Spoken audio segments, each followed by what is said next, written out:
Hare Krishna, dear devotees. Thank you very much for being with us once again in these weekly videos about the Gita for Everyone program. Today we're going to discuss chapter 11. Chapter 11 is called the Universal Form. However, here we find not only the universal form, but also we find Narayan form and also Krishna, Syamasundara, the one holding the flute with two hands, presented to Arjuna.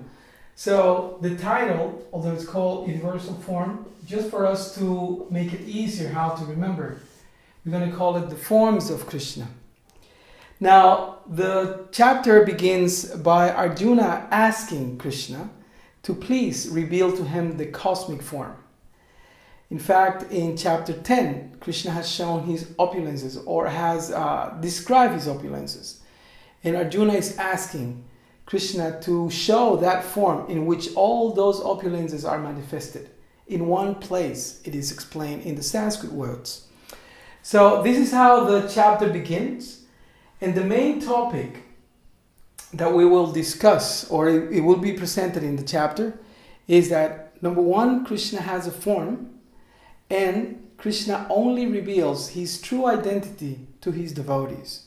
So the way that we can understand this in regards of the analogy of the job interview is that Krishna, the boss, the supreme boss, the absolute, is not only interested in maintaining or controlling or correcting his employee or his devotee in this case, but he is interested in relating with him as a friend, as had been explained in chapter 9, also in chapter 10. And in one sense, chapter 11 and 12 is a continuation of that intimate or the most confidential knowledge that Krishna explains from chapter 9 onwards.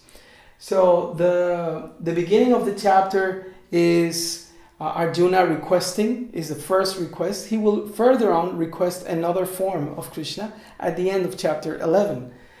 I have committed a mistake in a previous video. I said that the number of verses in the chapters of the Bhagavad Gita only come in the range of 20, 30, 40, and 70.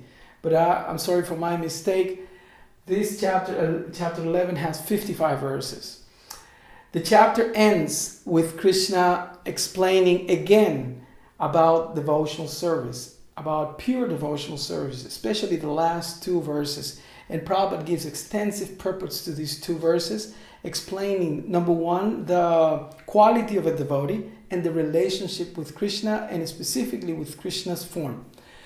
So this is the structure of the chapter. As I said, the main topic is the personal relationship. It's a personal relationship based on the understanding of the devotee. Now, just to summarize what Krishna is explaining in these 55 verses, basically in in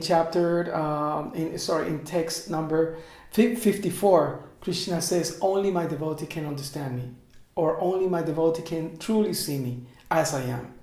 So this is the main topic of the chapter, the personal form and the way that Krishna relates to Arjuna.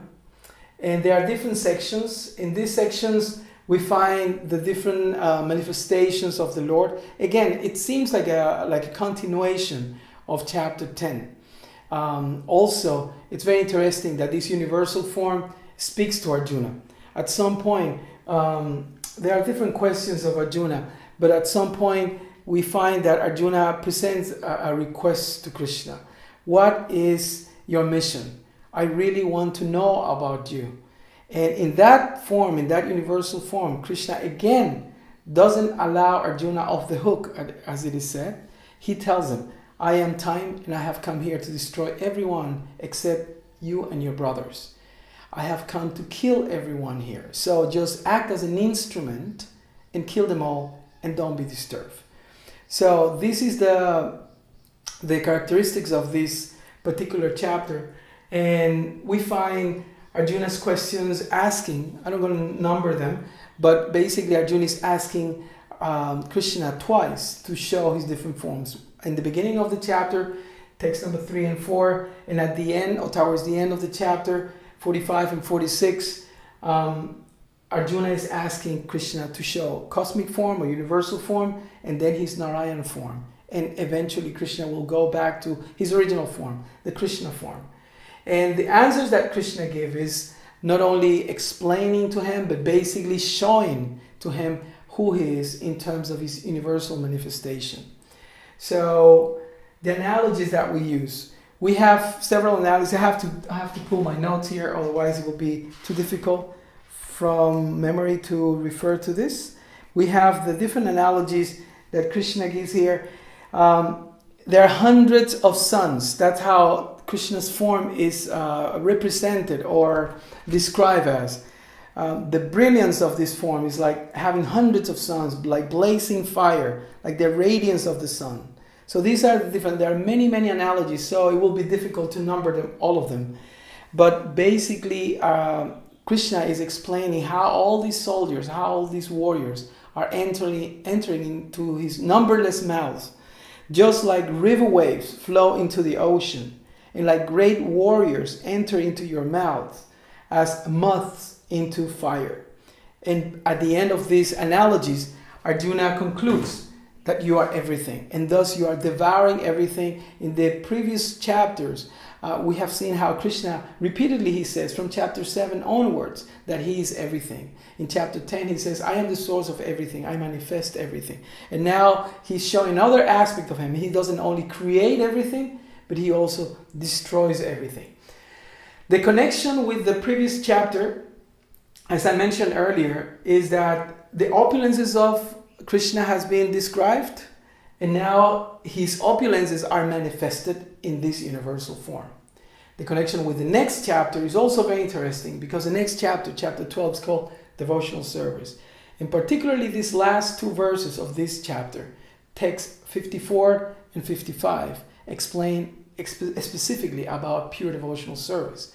So if we want to know about the details of pure devotional service, instead of only keeping those two last verses of the chapter, Krishna will elaborate in the next chapter about the details of what it means to be a pure devotee of him.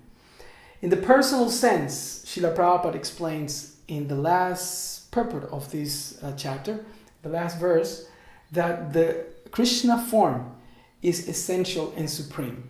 That everything comes from him, that every form that we find from Vishnu, Narayan, and all the other manifestations come originally from Krishna. And Srila Prabhupada, in a very direct way, he explains that a pure devotee only wants to associate and interact and relate to Krishna in his Krishna personal form, holding a flute with his two hands in the form of Syamasundara. So we hope that this analysis, this way of studying the Bhagavad Gita has been useful for you in order for you to understand it, to remember it, and also to present it. By the way, we want to offer you a new book that is coming up for you. You can download it in the links below. You can find more information. You can write to us.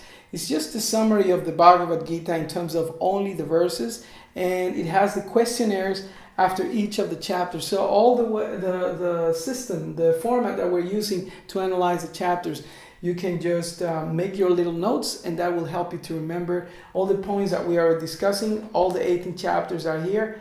It's everything exactly as Prabhupada translated. So this is just an aid or a resource to help us to understand Bhagavad Gita in a very simple way, in a very specific manner.